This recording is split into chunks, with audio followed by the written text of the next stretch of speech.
Welcome to the Banker Lamp. Please enjoy the video. In this video, I will explain how to make donuts out of bread.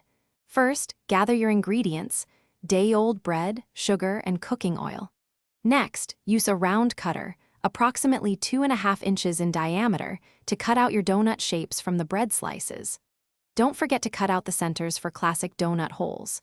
Finally, prepare a shallow dish with a mixture of cinnamon and sugar for coating your delicious creations. Now, let's get frying. Heat about 3 inches of vegetable oil in a deep pan to 350 degrees Fahrenheit. Carefully place a few bread donuts into the hot oil, making sure not to overcrowd the pan.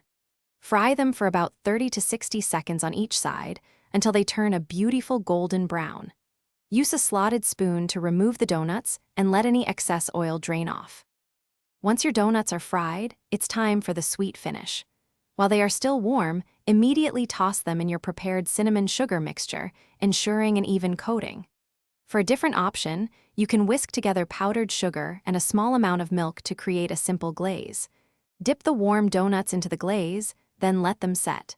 Feel free to add sprinkles or a chocolate drizzle for extra flair. Your delicious homemade bread donuts are now ready to enjoy. Serve them warm for the ultimate treat. If you happen to have any leftovers, store them in an airtight container at room temperature for up to 2 days to maintain their freshness. And hey, while you're enjoying your tasty snack, remember to stay hydrated. Check the description below for a link to the O-Ala water bottle and other great deals. Thanks for watching. If this was helpful, leave a like and consider subscribing. See you next time.